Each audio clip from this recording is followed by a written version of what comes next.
शक्ति कहीं से भी जाग सकती है, किसी में भी जाग सकती है, कभी भी जाग सकती है। भारत को आज माँ काली की ज़रूरत है, माँ दुर्गा की ज़रूरत है। और ये समय ऐसा है कि यहाँ पे मेंटल और साइकोलॉजिकल प्रॉब्लम पीक पे जाने वाली है। इस युवा को रास्ते दिखने बंद हो जाएंगे और जिसको रास्ते दिखने बंद हो जाते हैं वो ख़त्म कर लेता है। एक ही उसके पास विकल्प बचता है, आत्मदाह। प्रॉब्लम यूथ के साथ कभी नहीं है, प्रॉब्लम हमेशा सिस्टम के साथ है, प्रॉब्लम हमेशा स्ट्रक्चर के साथ है। युवा तो ऊर्जा है, उस ऊर्जा को आप यूज़ कर लो या मिसयूज़ कर लो। आज आपके पास बहुत एनर्जी हो, आप बहुत जोश से भरे हुए हो, लेकिन आपको एक बंद कमरे में बिठा दिया जाए और कुछ ना करने को दिया जाए, माहौल नहीं दिया जाए, तो क्या होगा? वही एनर्जी आपको डिप्रेसिव महसूस कराएगी। जो एनर्जी आपके पास बहुत तेज है और आप कुछ नहीं कर पा रहे, आपको ऐसा लग रहा है आप बंधे हुए, you are in the shackles, तो आप क्या करोगे?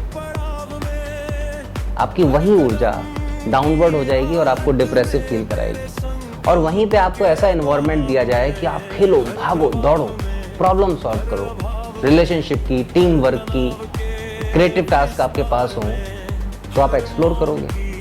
बस यही कल्चर नहीं है हमारे पास। हमारे पास एक्सप्लोरेशन का कोई कल्चर नहीं बचा है। एक नया टर्म अभी कॉइन होना शुरू हुआ है जिसको हम बोलते हैं मेंटल रूमिनेशन। मेंटल रूमिनेशन का मतलब होता है कि जितने ज़्यादा आप आलसी होगे, घर में पड़े रहोगे, एक समय के बाद आपकी खुद भी उठने की इच्छा नहीं होगी।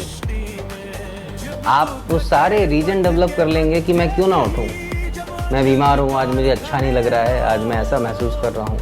तो धीरे धीरे धीरे धीरे वो एक्लेमेटाइज हो जाओगे आप उस एनवायरनमेंट के। आपको लगेगा कि आपको बहुत सारे लोगों ने पकड़ा हुआ है, you are into the bondages. तो वो धीरे धीरे रूमिनेट करते चले जा रहे हो अपने आप को। तो ये नई कंडीशंस डेवलप हो रही हैं ब्रेन की। हम एक डिप्रेशन समझते थे, अब धीरे धीरे रूमिनेशन की तरफ बढ़ रहे हैं। तो बहुत सारे चैलेंजेस बढ़ेंगे और ये समय ऐसा है कि यहाँ पे मेंटल और साइकोलॉजिकल प्रॉब्लम पीक पे जाने वाली है। फिजिकल प्रॉब्लम तो हमें पता है कि वो अब रहेंगी, अनअवॉइडेबल हैं, कि the kind of food we are consuming, जिस तरीके के हमारे पास प्रोडक्ट हैं, पैकेज फूड है, प्रोसेस्ड फूड है, वो हमारी लाइफ साइकिल को तो कम कर ही रहा है। शरीर कमज़ोर होने के साथ साथ हमारा मन भी कमज़ोर होता चला जा रहा है। तो प्रॉब्लम तो बढ़ेगी।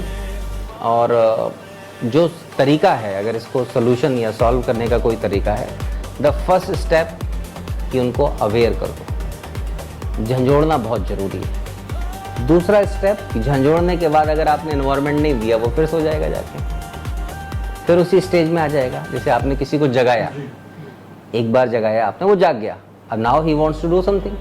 अगर वो कुछ करना चाहता है तो आपको एनवायरनमेंट देना पड़ेगा, और अगर आपने एनवायरनमेंट नहीं दिया तो क्या होगा? वो वापस से फिर चला जाएगा वहाँ से। एक लेवल के आने के बाद आदमी को, बहुत कम लोग ऐसे होते हैं जो जागने के बाद खुद एनवायरनमेंट बना पाते हैं, जो जागने के बाद खुद अपने आप को पुल करते हैं कि नहीं तुझे करना है। Very rare people, very few, hardly 5%। 100 लोगों में से 5 लोग ऐसे होते हैं जो अपने आप को ज़बरदस्ती पुल कर पाते हैं कि नहीं तुम्हें कुछ करना है, नहीं तुम्हें भागना है, नहीं तुम्हें जीतना है, नहीं तुम अब भी कर सकते हो। ये अपने आप को बार बार ट्रेंड करना, रीमोटिवेट करना, री एनर्जाइज करना और फिर से प्रोसेस में डालना, वेरी रेयर पीपल। मैं उन सबको कॉन्ग्रेचुलेट करना चाहता हूँ कि दे आर वेरी स्पेशल। और ऐसे लोगों के पास ही ताकत होती है जो दूसरों को जगा सके, क्योंकि जगा वही सकता है जिसने अपने जागने के लिए मेहनत की हो, वो उस स्टेजेस से गुजरा हो। जितने भी धर्म गुरुज हैं, जितने भी स्पिरिचुअल बीइंग्स हैं, जितने भी लोग हैं जो अपने, जिनको देख के आप इंस्पायर होते हो आज, they have gone through the worst scenarios, और वहां से उन्होंने अपने आप को पुल करके वापस निकाल के लेके आए। गड्ढे से निकलना बहुत मुश्किल है। जब वो निकल के आए हैं बाहर, तो इसका मतलब है कि उनको सारे तरीके पता है कि कैसे निकला जाता है। आज वही लोग हैं और उन्हीं लोगों को पास एक्सेस होना चाहिए, अथॉरिटी होना चाहिए, और उन लोगों को आगे आना चाहिए एजुकेट करने के लिए। एजुकेट इन टर्म्स कि सबसे पहले तो वो जो बदलाव हो रहे हैं उनसे जुड़ें। टेक्नोलॉजी बदल रही है, दुनिया बदल रही है, तरीके बदल रहे हैं, गाड़ियाँ बदल जाएंगी, मशीन्स बदल जाएंगी, काम करने के पैटर्न्स बदल जाएंगे। दूसरा, इन पैटर्न्स को अडॉप्ट करने के लिए उनको अवेयर करके, और बाद में जहाँ पे वो स्टक हो, बार बार उनको पुश करने के लिए। होता है ना कि पुश पावर टू एम्पावर। आपको उनकी मूल शक्तियों को धक्का देना पड़ेगा। जिन भी शक्तियों का उपयोग नहीं होगा, वो शक्तियाँ क्या होंगी? खत्म हो जाती हैं। जैसे आप अपने आप से ही समझो कि आप जब अपने शरीर को यूज़ नहीं करते हो तो शरीर धीरे धीरे कमज़ोर हो जाता है। पहले जब बचपन में दौड़ते थे आप किलोमीटर्स दौड़ जाओ, फर्क नहीं पड़ता था। आज आधा किलोमीटर नहीं दौड़ सकते। क्यों? क्योंकि हमने उन क्षेत्रों में अपनी ऊर्जा को यूज नहीं किया है। तो ये बिल्कुल नेचर का नियम है कि जिस भी शक्ति का आप प्रयोग करना बंद कर दोगे वो खत्म हो जाएगी, और जिसका प्रयोग करना शुरू कर दोगे वहां से जाग जाएगी। शक्ति कहीं से भी जाग सकती है, किसी में भी जाग सकती है, कभी भी जाग सकती है।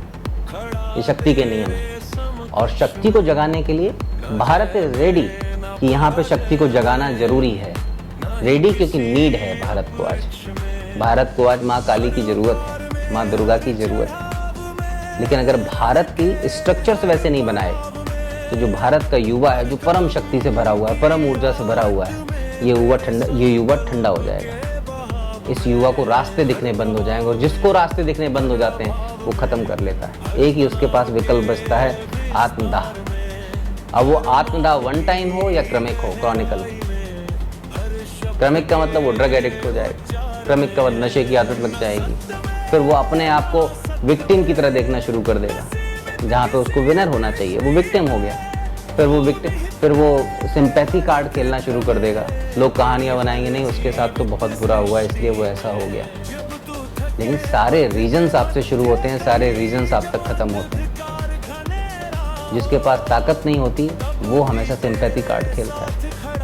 और ताकत पैदा करना भी एक पैटर्न है। अगर कोई इस पैटर्न के बाहर निकल गया बड़ा मुश्किल होता है उसको वापस आना। युवाओं के पास बहुत पोटेंशियल है, युवाओं के पास बहुत क्षमताएं हैं, लेकिन उनको सही स्ट्रक्चर और एनवायरनमेंट देना हर एक व्यक्ति की जिम्मेदारी है, जो कठिन परिस्थितियों से अपने आप को संभाल के यहाँ तक लेके आए। उस विश्वास में जो जन्मे तेरे विचार में, हर संकल्प के उद्गार में, हर संघर्ष की ज्वाला में, मैं तेरे ही स्वरूप सा निहित तेरी